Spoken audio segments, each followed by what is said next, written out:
السلام علیکم ورحمۃ اللہ وبرکاتہ۔ ناظرین، امید ہے کہ آپ لوگ خیریت سے ہوں گے۔ تو آئیے آپ سب کی خدمت میں مسائل سجدہ سہو لے کر کے پھر میں حاضر ہوا ہوں۔ پوری ویڈیو کو توجہ کے ساتھ سماعت کریں اور اپنی نمازوں کو درست کریں۔ چلیے شروع کرتے ہیں۔ بسم اللہ الرحمن الرحیم۔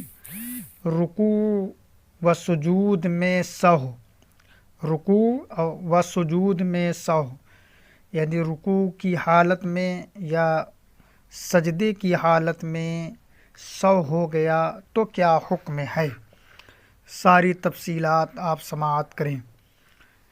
تو دیکھیے رکوع کی حقیقت، پہلے آپ رکوع کی حقیقت دیکھ لیں۔ رکوع کہتے کس کو ہیں؟ رکوع کم از کم اتنے جھکنے کو کہتے ہیں کہ ہاتھ بڑھائے تو گھٹنے تک پہنچ جائے، اور پورا رکوع یہ ہے کہ پیٹھ بالکل سیدھی بچھا دے، یعنی رکوع نام ہے اتنا جھکنے کو کہ جتنے سے آپ کا ہاتھ اگر آپ بڑھائیں تو آپ کا ہاتھ گھٹنے تک پہنچ جائے۔ تو یہ کم سے کم رکوع کا ادنیٰ درجہ ہے، اور پورا رکوع یہ ہے کہ پیٹھ بالکل سیدھی بچھا دے، یعنی پیٹھ بالکل ایک دم ایک برابر میں ہو جائے تو یہ پورا رکوع کہلائے گا۔ آگے دیکھیے رکوع کا طریقہ۔ سورہ ملانے کے بعد اللہ اکبر کہتے ہوئے فوراً رکوع میں جائے۔ رکوع کرنے کا سنت طریقہ یہ ہے کہ دونوں گھٹنوں کو دونوں ہاتھوں سے اس طرح پکڑیں کہ ہتھیلیاں گھٹنوں پر جمی رہیں اور انگلیاں ایک دوسرے سے الگ الگ خوب پھیلی ہوئی ہوں، یعنی اللہ اکبر کہتے ہوئے جب آپ رکوع میں جائیں گے تو اپنے دونوں ہاتھوں کو گھٹنوں کے اوپر اچھی طرح سے جمانا ہے۔ اپنے دونوں ہاتھوں کو دونوں گھٹنوں پر رکھیں اور انگلیاں خوب پھیلی ہوئی رہیں، انگلیاں ملا کے نہیں رکھنا ہے، انگلیاں پھیلا کے رکھنا ہے، ہر انگلی ایک دوسرے سے الگ ہو، اور انگلیاں ایک دوسرے سے الگ خوب پھیلی ہوئی ہوں۔ سب انگلیوں کو ایک جگہ ملا کر رکھنا یا 4 انگلیوں کو ایک طرف اور انگوٹھے کو دوسری طرف رکھنا نہ چاہیے، کہ یہ سنت کے خلاف ہے۔ سنت طریقہ یہی ہے رکوع میں گھٹنے پر ہاتھ رکھنے کا کہ انگلیاں خوب پھیلی ہوئی رہیں، یہ سنت طریقہ ہے۔ اور عورت رکوع میں تھوڑا جھکے، یعنی صرف اس قدر کہ ہاتھ گھٹنوں تک پہنچ جائیں۔ مردوں کی طرح پیٹھ خوب سیدھی کر کے بچھی نہ رکھے اور گھٹنوں پر زور نہ دے، بلکہ محض ہاتھ رکھ دے اور ہاتھوں کی انگلیاں ملی ہوئی رکھے اور پاؤں جھکے ہوئے رکھے، مردوں کی طرح خوب سیدھے نہ کر دے۔ یعنی رکوع میں تھوڑا سے فرق ہے عورت اور مرد کے رکوع میں، کہ مرد اپنی انگلیوں کو گھٹنے پر پھیلائے ہوئے رکھیں گے اور عورتیں اپنی انگلیاں ملا کے رکھیں گی، اور مرد جو ہے اپنے گھٹنے پر زور دیں گے، اور عورتوں کو صرف بس ہلکا سے جھکنا ہے کہ ہاتھ گھٹنے تک پہنچ جائے۔ اور یعنی یہ کچھ باتیں ہیں جو فرق ہیں عورت اور مرد کے رکوع میں، اس کو ذہن میں رکھیں۔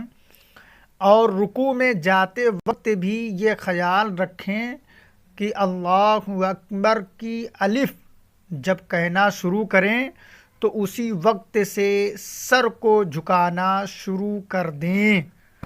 اب یہاں پر کچھ لوگ رکوع میں پہنچ جاتے ہیں تب جا کے اللہ اکبر کہتے ہیں، حالانکہ سر جھکاتے وقت ہی اللہ اکبر کے الف کو پڑھنا ہے۔ دیکھیے مسئلہ پھر سے دیکھ لیں، اور رکوع میں جاتے وقت بھی یہ خیال رکھیں کہ اللہ اکبر کی الف جب کہنا شروع کریں تو اسی وقت سے سر کو جھکانا شروع کر دیں۔ اکبر کی را جب ختم ہو تو پورے طور پر رکوع میں جھک جائیں۔ بعض لوگ پہلے رکوع میں چلے جاتے ہیں پھر اللہ اکبر کہتے ہیں، یوں ہی بعض لوگ اللہ اکبر کھڑے کھڑے کہہ لینے کے بعد رکوع میں جاتے ہیں۔ یہ دونوں طریقے غلط ہیں، اس عادت کو بدلنی چاہیے۔ مسئلہ دیکھیں، جس کی پیٹھ میں اتنا کبڑا پن ہے کہ حد رکوع کو پہنچ گیا ہے، ایسے شخص کے لیے حکم یہ ہے کہ رکوع کے لیے سر سے اشارہ کرے، اس کے لیے اتنا ہی کافی ہے۔ یہ بہت اہم مسئلہ ہے۔ جس کی پیٹھ ایک دم جھک گئی ہو تو یعنی اتنا کبڑا پن نکل آیا ہے کہ بالکل اس کی پیٹھ ایک دم جھکی ہوئی ہے، یہاں تک کہ وہ حد رکوع تک پہنچ گیا ہے، تو ایسے آدمی کو صرف سر سے اشارہ کرنا ہے، اشارہ کر دے گا اس کا رکوع ادا ہو جائے گا۔ آگے دیکھیں، اگر کوئی شخص بیٹھ کر نماز پڑھے تو اس کے لیے پورا رکوع کرنے کا معتدل طریقہ یہ ہے کہ پیشانی جھک کر گھٹنوں کے مقابل آ جائے۔ اس طرح رکوع کرنے کے لیے سرین اٹھانے کی حاجت نہیں ہے۔ اب یہاں پر بھی بہت سے لوگ جب بیٹھے بیٹھے نماز پڑھ رہے ہوتے ہیں تو رکوع میں جب جاتے ہیں تو سرین کو اٹھا دیتے ہیں، یعنی پیچھے کا حصہ بیٹھک جو ہے اس کو اٹھا دیتے ہیں، حالانکہ اس کو اٹھانے کی ضرورت نہیں ہے، بس صرف سر جھکانے کی ضرورت ہے، وہ بھی یعنی گھٹنوں کے مقابل تک سر لانے کی ضرورت ہے، باقی سرین اٹھانے کی حاجت نہیں ہے۔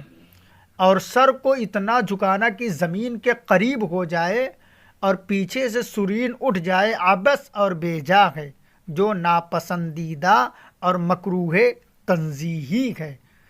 تو یاد رہے کہ جب آپ بیٹھے ہوئے نماز پڑھ رہے ہیں نفل کی نماز اور اس حالت میں رکوع کرنا ہے تو پیچھے کا حصہ نہیں اٹھانا ہے اور بالکل سر کو زمین تک نہیں ملانا ہے، بلکہ گھٹنوں کے مقابل تک سر لے جانا ہے بس، اور پیچھے سے سرین اٹھائیں گے اور سر کو زمین تک لے جائیں گے تو یہ پھر مکروہ تنزیہی اور ناپسندیدہ عمل ہوگا۔ آگے دیکھیں مسئلہ، نماز کی ہر رکعت میں رکوع کرنا فرض ہے اور ایک سے زیادہ رکوع نہ کرنا واجب ہے، نہ کرنا واجب ہے، یعنی ایک ہی رکوع آپ کریے، ایسا نہیں کہ دو رکوع۔ نماز کی ہر رکعت میں رکوع کرنا فرض ہے اور ایک سے زیادہ رکوع نہ کرنا یہ واجب ہے۔ امید ہے کہ مسئلہ سمجھ میں آ گیا ہوگا۔ ویڈیو اچھی لگے تو مجھے دعاؤں میں یاد رکھیں اور چینل کو ویڈیو کو لائک سبسکرائب ضرور کریں۔ السلام علیکم ورحمۃ اللہ وبرکاتہ۔